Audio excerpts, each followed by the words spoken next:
안심, 세상의 모든 농수산물 오세농. 안녕하세요, 성우 한희정입니다. 아가야 나오너라 달맞이 가자. 앵두 따다 실에 꿰어 목에다 걸고 갚는 게야 너도 가자 냇가로 가자. 앵두 따다 실에 꿰어 목에다 걸고. 오세농, 오늘의 주인공은 실에 꿰어 목걸이를 만든 과일, 바로 앵두입니다.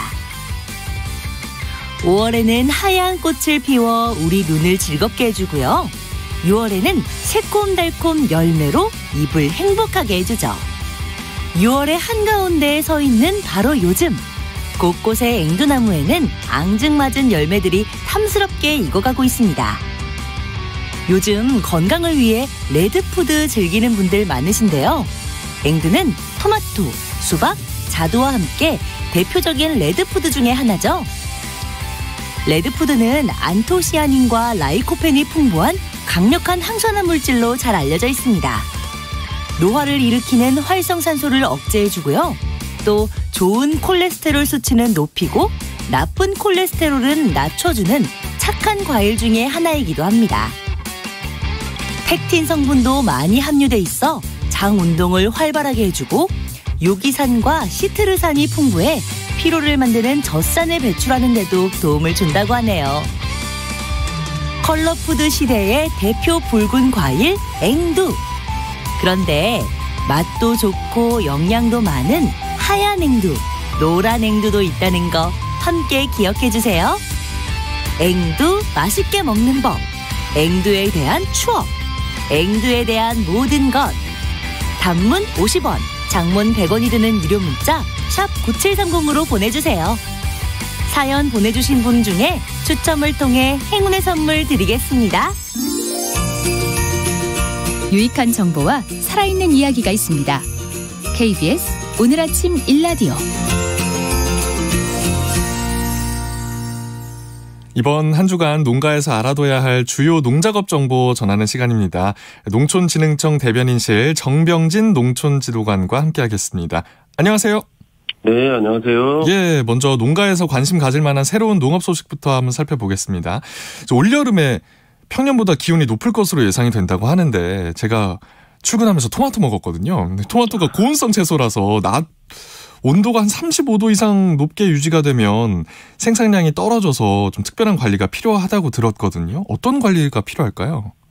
네, 토마토는 고온에서도 잘 자라는 고온성 채소입니다. 하지만 낮 온도가 35도 이상으로 높게 유지되면 꽃이 떨어지고 열매도 달리지 않는다고 하는데요.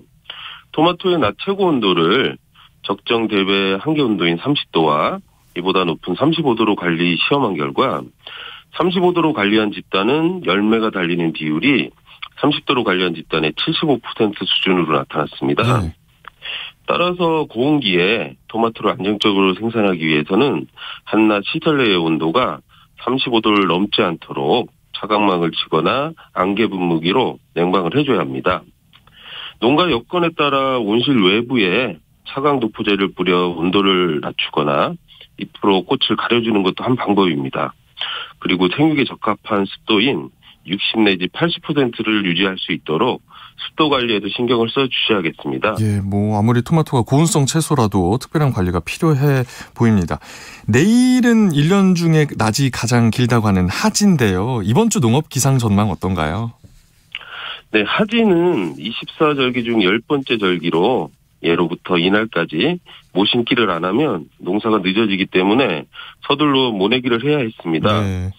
그리고 가뭄으로 하지까지 비가 내리지 않으면 기우제도 지냈다고 합니다. 현재 가뭄 우려 지역이 자꾸 늘어나고 있어 걱정인데요. 다행히 이번 주에 비 소식이 있습니다.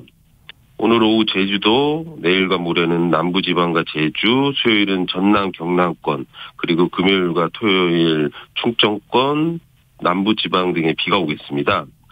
하지만 우리나라 주변 기압계 변화에 따라 강수 시점과 지역 변동 가능성이 크겠으니 기상예보에 지속적으로 관심을 가져주시기 바랍니다. 기온은 아침 20에서 23도, 낮엔 25도에서 33도로 지난주보다 높겠습니다. 네, 그러면 본격적으로 한여름 이번 주 농가에서 실천해야 할 농작업과 주요 농사 정보 알아보겠습니다. 먼저 벼농사 어떤 관리 필요할까요? 일찍 심은 조생종벼는 이삭걸음을 이삭패기 전 24일에서 15일 전에 주면 되는데요. 시바르당 질소 2kg, 칼륨 1.7kg을 주거나 NK 복비의 경우는 시바르당 10 내지 11kg을 주면 됩니다. 네. 하지만 상간 고랭지나 거름기가 많은 논, 잎돌병이 발생한 논, 이삭걸음 주는 시기에 잎색이 짙은 녹색을 띠거나 비가 자주 올 경우에는 질소질 거름은 주지 말고 칼리질비로만 주셔야 합니다. 네. 그리고 새끼 치는 시기 초기는 일반적으로 중기제초제를 주는 시기와 같은데요. 논바닥이 노출되지 않도록 충분한 깊이로 물을 유지시켜줘야 배초제 피해 예방 등의 효과가 있으므로 주의해 주시기 바랍니다. 네. 그럼 바짝물은 또 어떤 관리가 필요할까요? 들깨 육묘 이식 재배는 파종 후 20 내지 30일 정도 키워 6월 하순에서 7월 초에 정식을 하는데요. 제식거리는 60에 25cm 간격으로 심으시면 됩니다. 너무 일찍 정식을 하게 되면 키가 많이 크기 때문에 순지리기를 해줘야 하는데요. 7월 하순경에 하시면 됩니다. 네. 참깨 이모작 재배는 6월 30일 이후에 파종을 하면 수량이 떨어지기 때문에 맹류 수확 후에 바로 파종하는 것이 좋습니다. 그리고 흑색 멀칭을 하면 강한 광산 차단으로 지온을 낮추고 잡초를 방지하는 효과가 있어 추천하고 있습니다. 그리고 수박, 참외, 딸기, 옥수수 등 시설하우스 후작물 참깨 재배는 경지 이용률 향상과 염류 장애 예방 효과가 있어 좋으니 활용하시면 좋겠습니다. 예. 그러면 이제 채소 재배 농가에서는 또 어떤 관리가 필요한지도 알아볼까요? 네. 장마가 지나고 나면 덥고 습한 날씨로 인해 고추 탄저병이 확산되는 경우가 많은데요.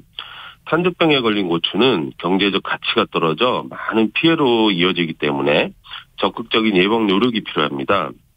탄저병은 비가 잦으면 발생이 증가하기 때문에 장마 전 예방 차원에서 약제를 미리 뿌려주면 장마 이후 약제를 뿌리는 것보다 방제 효과가 30% 정도 높일 수 있다고 합니다. 지금이네요.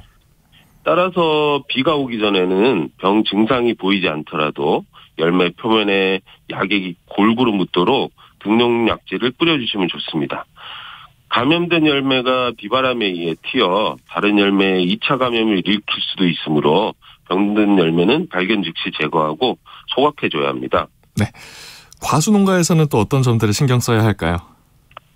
여름철 장마 불볕더위에 대비해 포도, 복숭아 등의 과수원 관리가 매우 중요한데요.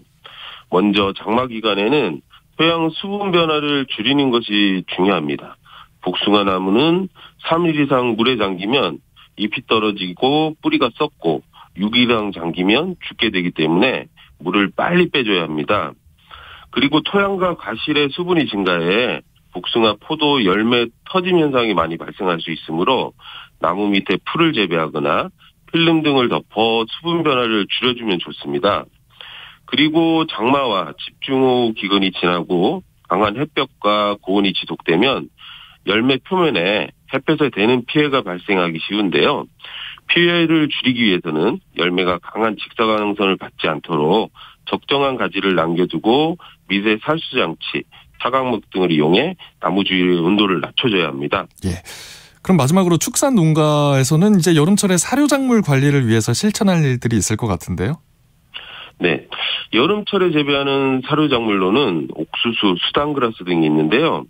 사료용 옥수수는 잎이 6 내지 7매 정도 나왔을 때 질소 비료를 헥타르당 90 내지 100kg을 주면 됩니다. 기계로 살포할 때는 옥수수 잎에 이슬이나 물기가 없을 때 작업을 실시해야 합니다.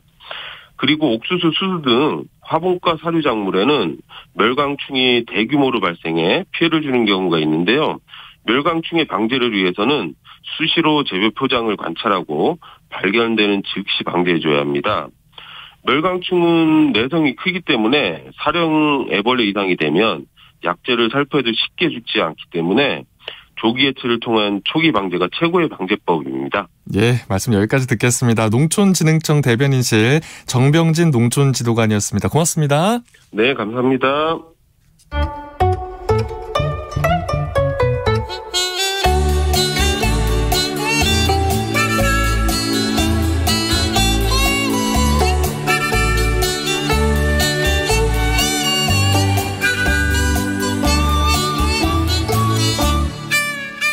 꽃 중에 장미 좋아하시는 분들 많죠. 장미는 전 세계적으로 사랑받는 꽃으로 수만 개의 품종이 육성됐습니다. 우리나라에서도 90년대 후반 장미 품종 육성이 시작되면서 다양한 색과 모양을 가지는 장미 품종들이 보급되고 있는데요. 오늘 쉽고 재미있는 우리 품종 이야기에서는 최근 트렌드인 빈티지 스프레이 장미 에스핑크에 대해서 자세히 알아보겠습니다. 국립원예특작과학원 화훼과 김세진 연구사 연결해 볼게요. 안녕하세요. 안녕하세요. 화훼과 김세진입니다. 네, 오늘 소개해 주실 에스핑크, 저는 무슨 아이돌 가수 이름 같기도 하고 어떤 품종인가요? 네, 에스핑크는 국립원예특작과학원에서 2014년에 육성한 진한 분홍색을 가진 품종입니다. 개화가 진행되면서 빛바랜 빈티지 느낌을 주는 스프레이 장미입니다. 스프레이 장미, 어떤 종류예요? 네, 스프레이 장미는 꽃집이나 소비자분들께서 흔히 미니 장미라고 부르기도 하시는 그런 형태의 장미입니다. 네. 스프레이 장미는 한 줄기에 여러 개의 줄기와 작은 꽃이 달리는 형태로 몇 줄기만 꽂아 놓아도 풍성한 꽃을 감상하실 수 있어 인기가 있습니다. 매년 수백 가지의 품종이 쏟아진다고 하는데 이 에스핑크 품종이 좀 소비자와 농가의 마음을 사로잡은 이유가 있을까요? 네, 에스핑크는 빈티지한 색감과 더불어 균형감 있는 화형으로 소비자분들께 인기가 있습니다. 또한 절화 수명이 길어 오랫동안 장미를 감상할 수 있습니다. 네, 그리고 뿐만 아니라 에스핑크는 절화 길이가 길어 가격 경쟁력이 높아 농가 경영상 이점이 크고 또한 흰가루병에 강해 환절기 병해충 방제 노력을 절감할 수 있어 농가의 마음까지 사로잡고 있습니다. 또 설명을 들어보니까 좀 장점이 많은 품종 같아요. 네, 에스핑크는 소비자분들과 재배농가의 마음을 모두 사로잡은 품종인데요. 또한 에스핑크는 유통 및 절화 감상 기간 동안 점진적으로 개화하기 때문에 하나의 꽃을 오랫동안 다양하게 감상할 수 있습니다. 네, 그러면 이 장점 많은 에스핑크 구매를 원하시는 분들은 어디로 가면 좋을까요? 네, 에스핑크는 현재 전남 강진과 경기도 파주 지역을 중심으로 재배되어서 양재동의 화훼공판장, 광주의 화훼집화장, 경부선 꽃시장 등으로 출하되고 있습니다. 에스핑크라는 품종명으로 공급되기 때문에 우리 소비자분들께서 관심을 갖고 찾아주시면 쉽게 구매하실 수 있을 겁니다. 네, 또 꽃을 사면 오래 보고 싶잖아요. 이 에스핑크 장미 오랫동안 감상할 수 있는 방법이 있을까요? 네, 먼저 구매하신 절화 장미의 잎과 가시를 조심스럽게 훑어주세요. 네. 그리고 줄기를 사선으로 잘라 시원한 물이 담긴 화병에 꽂아주세요. 그리고 화병에 락스나 레몬즙을 한 티스푼 정도 추가해 주시면 세균의 번식을 억제해 오랫동안 싱싱한 장미를 감상하실 수 있습니다. 또한 매일 또는 이틀에 한 번씩 물을 갈아주면서 절단된 면을 다시 절단해주면 수명이 더욱 연장될 수 있습니다. 그렇군요. 에스핑크 품종 또 설명을 듣고 나니까 또 국립원예특작과학원에서 육성하는 다른 품종들에 대한 기대감도 드는데요. 좀 그런 품종들 자랑 좀 해주세요. 네, 국립원예특작과학원에서는 꽃 중간에 녹심이 있는 에피타이저, 꽃잎 내부와 외부의 색깔이 다른 크레용, 연분홍색의 꽃잎을 가지는 캔디버블, 그리고 꽃 테두리가 붉은 루비블랑, 가시가 없어 사용이 용이한 레드윙 등 소비자분들의 다양한 기호를 충족시키기 위해 여러 가지 모양과 색깔의 품종들을 육성해 보급하고 있습니다. 에피타이저, 크레용, 이름이 재밌네요. 마지막으로 청취자분들께 꼭 전하고 싶은 말씀 있으실까요?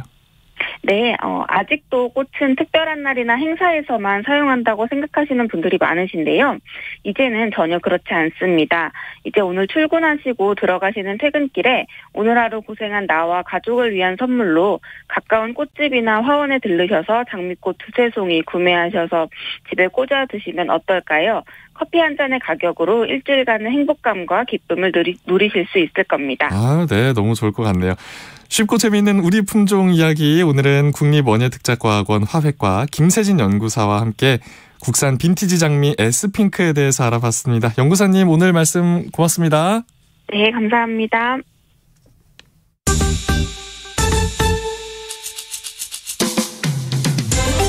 활기찬 하루를 여는 오늘 아침 1라디오 건강한 아침 습관.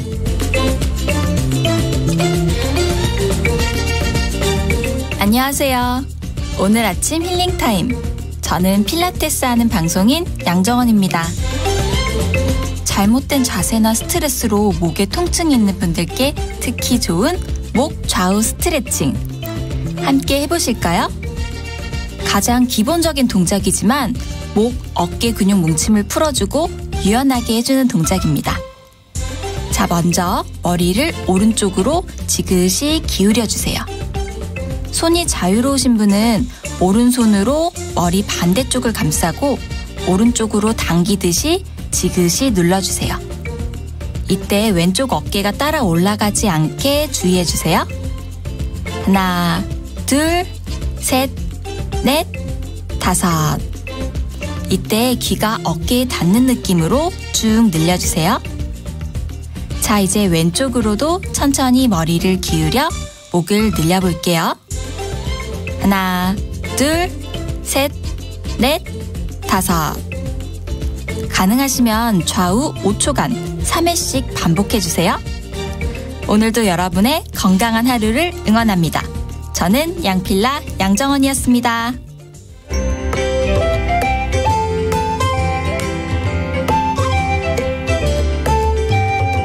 상쾌한 하루의 시작. KBS 오늘 아침 1라디오. 농수산물 유통의 새로운 트렌드 살펴보는 마케팅 브리핑 시간입니다. 빅데이터 전문 업체 마이테이스트의 민지영 대표와 함께합니다. 어서 오세요. 네, 안녕하세요. 기업들은요, 빠르게 변하는 소비자의 마음을 움직이기 위해서 다양한 시도를 하잖아요. 네네. 최근에는 뭐 친근하면서도 어딘가 이상한 네. 혹은 뭐 자극적인 콘텐츠를 가지고 마케팅을 한다고요. 네, 뭐 기업과 마케팅은 뗄래야 뗄 수 없는 관계인데요. 그렇죠. 근데 마케팅을 어떻게 하느냐에 따라서 기업의 현재와 미래가 바뀌기도 하기 때문입니다. 그래서 이제 기업들이 소비자들이 좋아하는 것과 트렌드에 민감하게 반응하는 이유기도 한데요. 최근 몇 년 전부터 뜨고 있는 B급 감성이라는 것이 있습니다.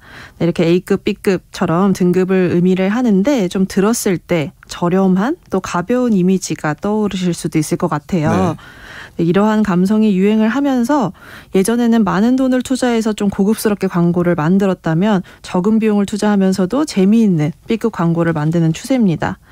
네, 이 말 그대로 B급 마케팅이라고 부르는 이 전략은 촌스럽고 좀 장난스럽기도 하지만 부담스럽지는 않게 컨텐츠들을 만들어서 소비자들에게 다가가는 마케팅이다라고 생각을 해보시면 되겠습니다. 촌스럽고 장난스럽게 그러나 부담스럽지는 너무 않게. 어렵죠. 어떤 사례들이 있을까요? 네, 한 치약 광고 사례를 먼저 말씀드리면요. 그 상큼한 과일 향의 치약을 만들면서 이를 홍보하기 위해서 식빵에 잼처럼 치약을 바르기도 하고요. 네. 네, 핸드크림처럼 손에 발라서 향기를 맡기도 하더라고요. 저도 처음에는 이게 뭔가 싶은 생각도 들었는데 이제 이 상큼한 향을 극대화하기 위해서 효과가 되게 높았다라는 평도 있었고 SNS에서 확산도 많이 됐습니다.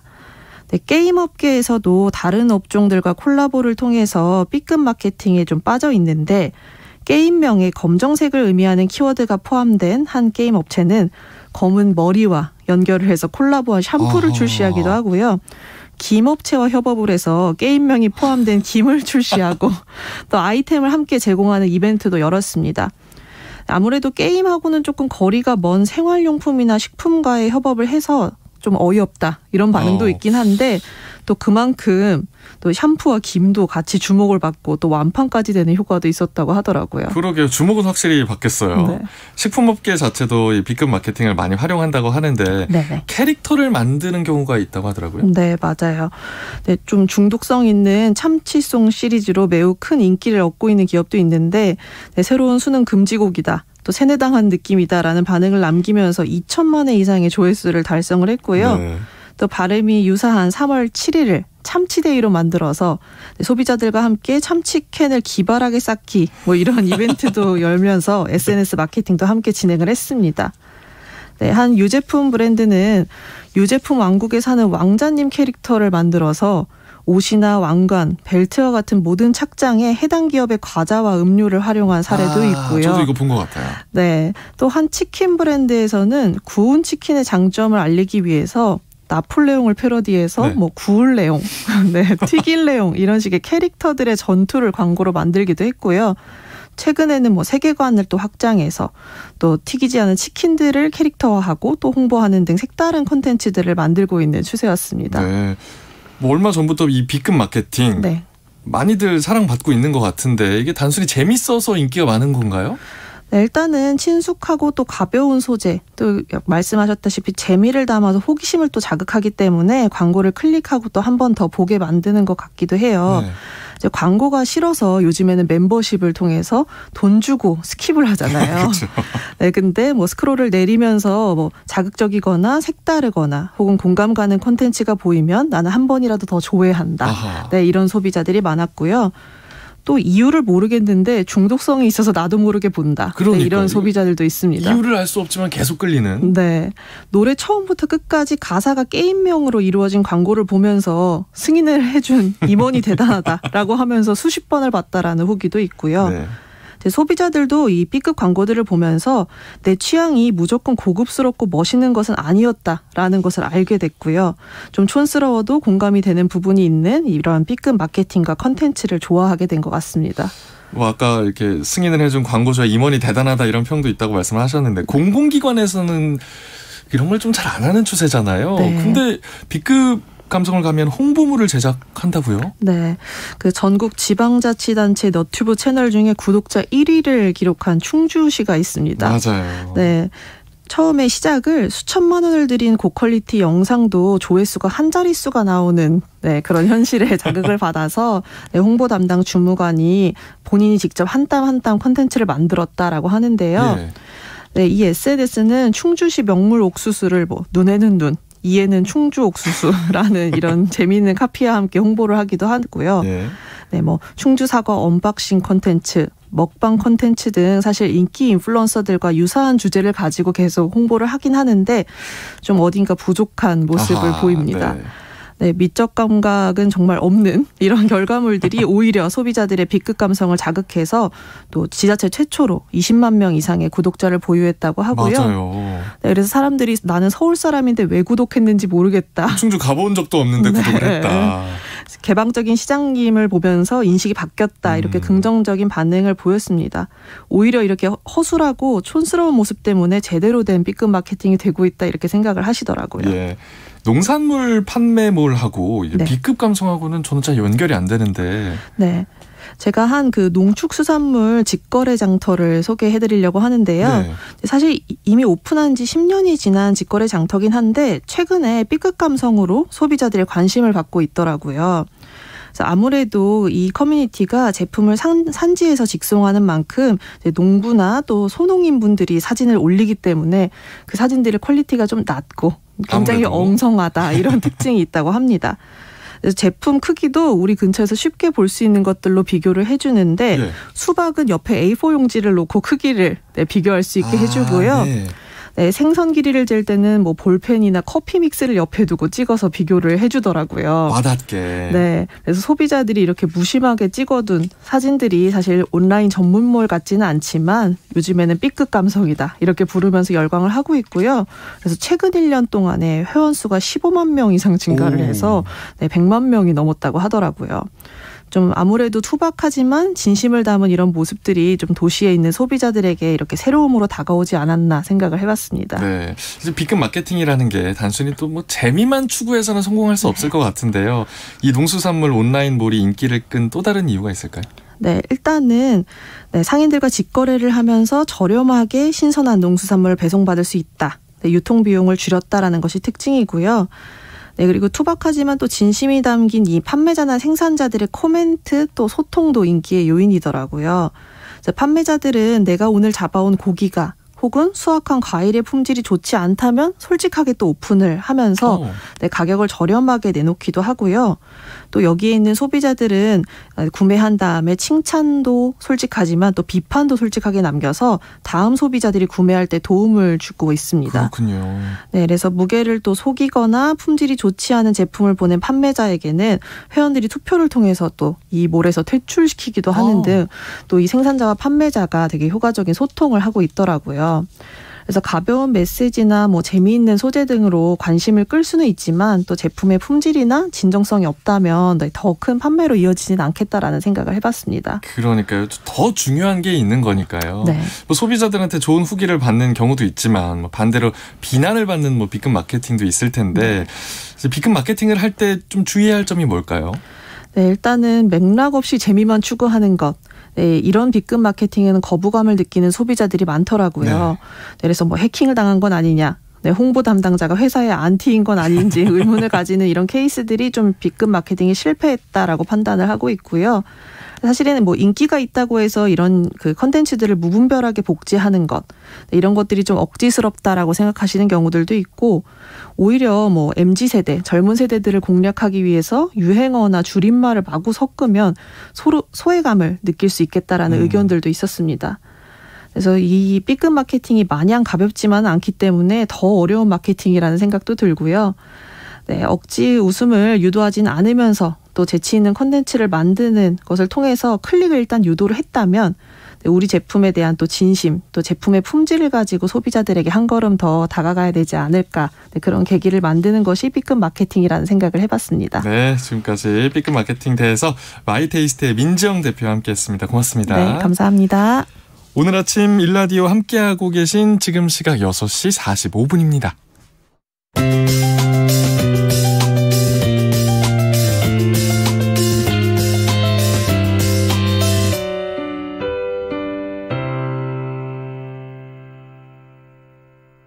KBS 오늘 아침 일라디오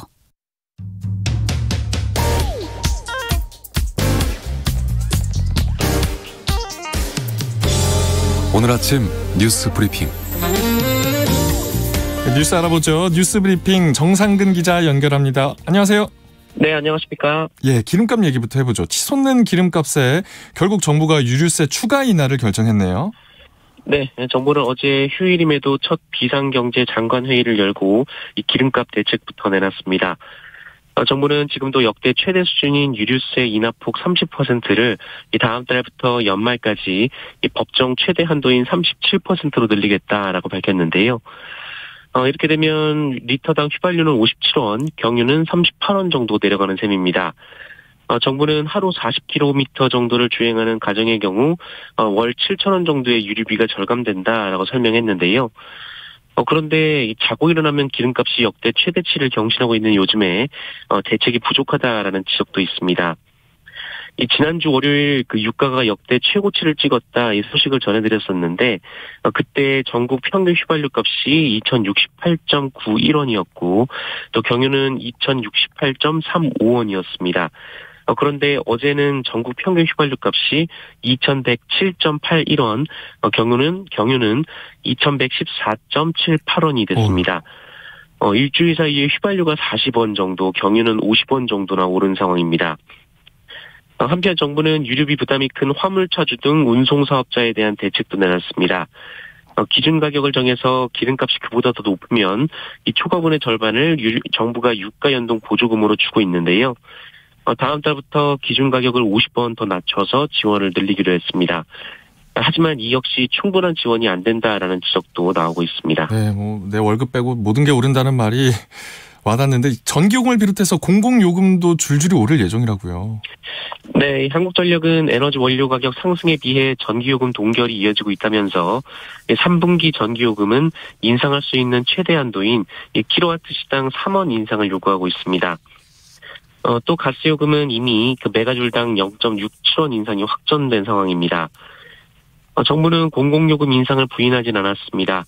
이 추경호 경제부총리는 국제 에너지 가격 급등으로 생산 원가 부담이 가중되고 있다라고 말했는데요. 다만 전기 가스요금은 뼈를 깎는 자구 노력 등을 통해 인상을 최소화하겠다라고 밝혔습니다. 하지만 공공요금이 인상될 경우 이 국내 소비자 물가 상승률이 6%대를 넘어설 수 있다라는 우려가 나오고 있습니다. 다만 정부는 철도요금과 도로통행료, 이 광역산수도요금, 또 우편요금 등 이 다른 공공요금 동결을 통해서 하반기 물가 상승 압력을 최대한 흡수하겠다라는 입장입니다. 또 227만 저소득층에는 가구당 최대 100만 원의 긴급 생활지원금이 지급되고요. 또 118만 에너지 취약 가구에는 다음 달부터 이 냉방비 등을 지원하는 에너지 바우처도 실시가 된다라고 합니다. 예. 국회에서는 서해 공무원 피격 사건을 두고 공방이 이어지고 있어요. 네, 정권이 바뀌면서 해경은 2년 전 이 서해 공무원 피격 사건을 두고 월북 가능성이 있다라는 결론에서 이 월북 증거를 찾지 못했다라는 결론으로 뒤바꿨는데요. 이 정치권에서는 이 논란이 계속 이어지고 있습니다. 이 국민의힘은 문재인 정부에서 월북 공작을 했다면서 공세를 이어갔는데요. 이 매일 SNS를 통해 문재인 정부 책임론을 주장하고 있는 권성동 원내대표는 어제도 민주당이 끊임없이 정의와 인권을 주장하지만 북한에는 예외다라고 주장하며 내로남불이 아니라 북로남불이라고 주장을 했습니다. 이에 민주당은 국민의힘의 공세를 신색깔론이라고 규정하고 강력 대응을 천명했습니다. 오상호 민주당 비상대책위원장은 친북 이미지를 주장하는 신색깔론적인 접근이다라면서 이 강대국 국면으로 몰고 가서 야당을 압박하겠다는 의도는 강력하게 대응할 수밖에 없다라고 말했습니다. 그리고 당시 정보위원회에 참석한 국민의힘 의원들도 이 첩보를 보고 월북이라는 데 동의했다 이렇게 주장하기도 했는데요. 그러자 국민의힘은 민주당이 떳떳하다면 이 대통령 기록물로 지정된 자료를 공개하는 데 협조하라라고 요구를 했고 민주당은 대북 정보 자산을 무력화시키려는 것이라면서 무책임하다라고 반박을 했습니다. 예, 대통령실은 리모델링 공사를 마무리하고 어제 관련 행사를 했네요.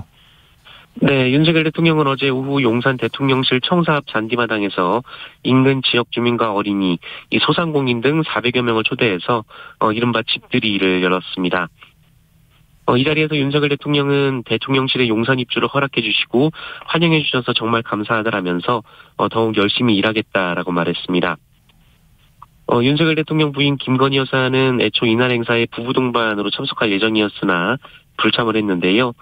이 대통령실은 따로 챙겨야 할 일정이 있어서 부득이하게 참석하지 않기로 했다라고 밝혔습니다. 그리고 그동안 청사 5층 보조집무실에서 근무해왔던 윤석열 대통령은 이 나토 정상회의 참석 후인 다음 달 초 2층 주 집무실에 입주할 예정입니다. 네, 또한 한남동 관전은 오는 7월 말에 입주할 예정인 것으로 전해졌습니다. 예. 러시아가 우크라이나 의용군에 참전한 한국인 4명이 사망했다고 밝혔다고요? 네, 러시아 국방부는 현지 시간으로 17일 이 우크라이나 측 외국 용병 현황 자료를 발표했는데요. 이에 따르면 우크라이나군에 가담해서 참전한 한국인 4명이 숨졌다라고 합니다. 한국 국적자는 총 13명이 우크라이나로 들어왔고 4명이 사망했고 8명이 우크라이나를 떠났으며 1명이 남아있다 이렇게 주장을 했는데요. 네. 하지만 우크라이나에 대한 입출국자와 사망자, 잔류자의 숫자 외에는 더 이상 상세한 내역을 공개하지 않았습니다. 외교부는 러시아 국방부가 공개한 자료를 확보해서 이 사실관계 확인 중에 있다라고 밝혔는데요. 다만 지난 4월 그 정부는 의용군으로 참가한 우리 국민 중에 사망자 2명이 있다는 비슷한 첩보를 입수한 것으로 전해졌습니다만 현재까지 사망자를 정확하게 확인하지는 못한 상황입니다. 예. 또 많은 분들이 기대하는 그런 소식입니다. 누리호가 다시 발사대로 간다고요? 네, 한국우주연구원은 한국형 발사체 누리호를 오늘 발사대로 이송한다라고 밝혔습니다. 네. 이송 시간은 잠시 후인 7시 20분이 될 전망인데요. 이 누리호는 원래 지난주 발사 예정이었습니다만 이 발사대에서 이상이 발견돼서 다시 점검을 위해 돌아온 바 있습니다. 현재까지 발사 준비 작업에 영향을 줄 만한 기상 상황은 없는 것으로 알려져 있는데요. 오늘 전남 고흥군 나로우주센터의 지상풍은 초속 1에서 3m 정도로 예상되고 강수는 예보되지 않았습니다. 이에 따라 새로 정해진 발사 예정일은 내일이고요. 이 발사 시간은 오후 4시가 유력하지만 이는 유동적인 상황입니다. 네. 그리고 저는 이 소식 듣고 깜짝 놀랐어요. 만 18세 피아니스트 임윤찬 군이 세계 최고의 클래식 콩쿠르에서 우승을 차지했다는 소식이네요. 네. 이제 18살의 피아니스트가 그야말로 전 세계를 놀라게 했습니다. 예. 세계적 권위를 자랑하는 미국의 반 클라이번 국제 피아노 콩쿠르에서 우승을 차지한 건데요. 결선 진출자 6명에 포함된 임윤찬 군은 이 베토벤 피아노 협주곡 3번 C장조, 그리고 라흐마니노프 피아노 협주곡 3번 D단조로 경쟁에 나섰습니다. 그리고 믿기지 않을 정도의 폭발적인 에너지, 그리고 대담한 작품 해석을 보여주면서 이 협연을 지휘한 이 마리엘소 심사위원장이 감격에 겨운 듯 눈물을 훔치는 장면이 카메라에 잡히기도 했고요. 또 콩쿠르 해설을 맡은 전문가는 일생에 한 번 있을 공연이라면서 그걸 목격해서 영광이라고 말하기도 했습니다. 이 반 클라이번 콩쿠르는 차이코프스키 콩쿠르 초대 우승자인 이 미국 피아니스트 반 클라이번을 기념하기 위해서 1962년 시작된 대회인데요. 올해 16번째 열렸고 그동안 수많은 클래식 거장들을 배출을 해왔습니다. 그 콩쿠르에서 임윤찬 군은 60년 대회 역사상 최연소 우승 기록까지 갈아치웠습니다. 그리고 2017년 이 선우예건 씨에 이어서 한국인 연주자의 콩쿠르 2연패이기도 합니다. 한편 임윤찬 군은 그 전 세계 클래식 팬 3만여 명이 참여한 인기 투표에서도 1위를 차지해서 이 청중상 그리고 현대곡 최고 연주상까지 휩쓸었습니다. 예. 오늘부터 제주를 시작으로 장마가 예보됐네요. 네, 오늘 제주도부터 장마 전선 영향을 받게 되고요. 이 내일은 전남과 경남에도 비가 내리는 지역이 있을 것으로 보입니다. 다만 중부지방의 장마 시점은 아직 예측되지 않았는데요. 북태평양 고기압의 확장 정도, 남쪽으로 내려오는 찬 공기 강도에 따라 정체 전선의 위치가 달라질 수 있기 때문입니다. 그리고 장마 전선이 북상하면서 이 남부지방에는 무더위가 이어지고 있는데요.